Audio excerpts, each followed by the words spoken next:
When I first started at the firm, I didn't imagine the place would become a battlefield. The office was sleek, glass-paneled, humming with the low buzz of printers, phones, and conversations that pretended to be polite, but were often anything but. Everyone had their quirks, but none stood out quite like Marcus. He was the type of coworker who wore ambition like a second skin, polished and sharp, but beneath it, something venomous simmered. At first, I mistook his charm for confidence. He'd stroll into meetings with a disarming smile, cracking jokes that seemed harmless, but they were barbed if you listened closely. He had a way of making people feel small, cloaking his insults as humor and disguising sabotage as helpful feedback. I wanted to stay neutral, to just do my work, but Marcus had other plans.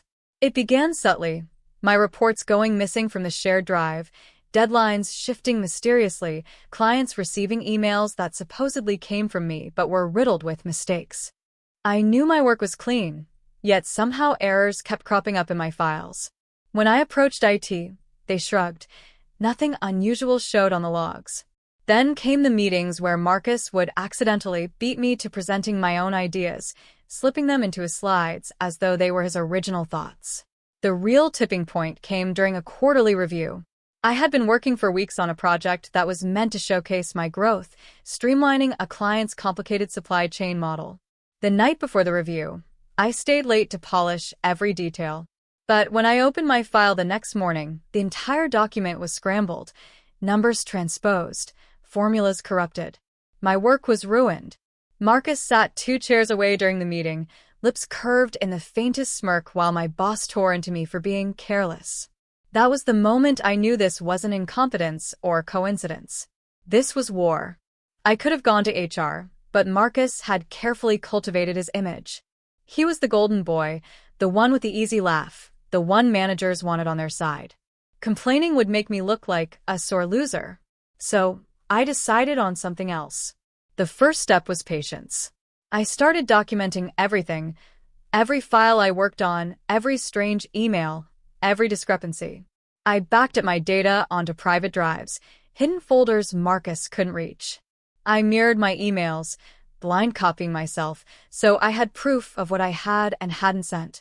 Then I studied Marcus, the way he moved, the patterns of his sabotage. He liked to come in early, long before the rest of the team, prowling the office as if it were his domain. I began arriving earlier still, sitting quietly with my coffee, pretending to read, while watching him. And one morning I saw him, leaning over my desk, sliding a USB stick into my computer. That was when my plan crystallized. I set a trap. One Friday evening, I left a confidential draft of a proposal on my desktop, deliberately flawed in ways that only someone tampering would expose. Sure enough, when I came in Monday, Marcus had taken the bait. Later that week, during the client pitch, my manager called him out, furious that his version of the file contained glaring mistakes. Marcus stammered, swore he hadn't touched it, but the evidence was piling against him. Still, I wasn't done. I dug deeper. One night, I stayed after hours, waiting until the building emptied.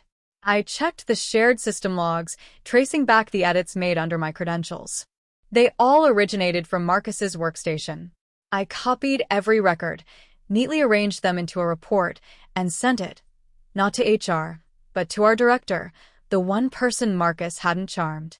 The fallout was swift. In a single week, Marcus went from the golden boy to the pariah. Clients didn't trust him. Managers avoided him. Whispers followed him through the hallways. He tried to claw back, tried to spin the story that I had framed him, but no one bought it. The proof was airtight. By the end of the quarter, Marcus was quietly escorted out of the building, a cardboard box of his belongings clutched in his shaking hands. As for me, I didn't gloat. I smiled politely, kept my head down, and continued my work. But inside, I carried a quiet satisfaction, the kind that doesn't scream but lingers like the echo of a storm. The office was calmer without him, lighter somehow. People stopped watching their backs. And I learned something vital. In a place where ambition turns vicious, the sharpest weapon isn't rage or confrontation. It's patience, precision, and the ability to let someone weave their own noose while you simply hold the other end of the rope. Marcus thought he was the predator, circling in shadows. But in the end, he was just prey, undone by the very games he thought he had mastered. And I, the quiet coworker he underestimated, was the one who delivered the ultimate revenge. The first week after Marcus was hired, I noticed the small things. The way he lingered by people's desks, always peering at their screens under the guise of curiosity. The way he complimented you in front of others, but always with an edge sharp enough to draw blood. "Oh, you're really good with spreadsheets, for someone who didn't major in finance." People laughed, and I forced myself to laugh too, but there was no warmth in it. He was laying the groundwork, establishing himself as the center of the orbit while the rest of us revolved around him. I told myself not to care. Offices are full of personalities, some sharper than others, and survival depends on adaptation. But Marcus wasn't content to climb the ladder. He wanted to kick off anyone else who dared to step on it. It started innocuously. A misplaced file here, an unanswered email there. Then, bigger cracks appeared. A client called me one afternoon, angry about a promise I had apparently made. The words were written in an email with my signature at the bottom, except I had never written it. I stared at the screen, heart pounding, trying to convince myself it was some clerical glitch. But I knew. Marcus had found a way into my accounts. I considered confronting him. Once, I caught him alone in the kitchen, stirring sugar into his coffee. He looked up at me with that easy grin. "Rough morning?" he asked, as though he didn't already know he was the reason for it. His voice was smooth, unbothered, almost daring me to accuse him. I held his gaze for a moment, then forced myself to smile back. "Just a busy one," I replied and walked away. That was when I decided I wouldn't fight him openly. He thrived on attention, on the performance of conflict. If I wanted to win, I had to be invisible. So, I became invisible. Every day, I sat at my desk, quiet, diligent, unremarkable. I let him think he was winning. I let him take credit for my ideas, let him spread whispers that I was sloppy, distracted, unfocused. I let my reputation crumble just enough to make him comfortable. All the while I was watching. Marcus had habits. Everyone does. He always stayed late on Thursdays, when most of the office cleared out early. He liked to hum to himself while working, a tuneless sound that floated through the cubicles. He drank too much coffee and left the mugs on his desk, stains drying into the wood. These weren't quirks, they were patterns, and patterns can be exploited. The first real piece of evidence I collected came by accident. I arrived early one Monday and saw Marcus slip into my cubicle, moving with practiced ease. He didn't notice me. From the hallway, I watched him pull a flash drive from his pocket, plug it into my computer, and type quickly. My stomach turned, but I forced myself to stay still. When he was gone, I hurried to my desk and checked the machine.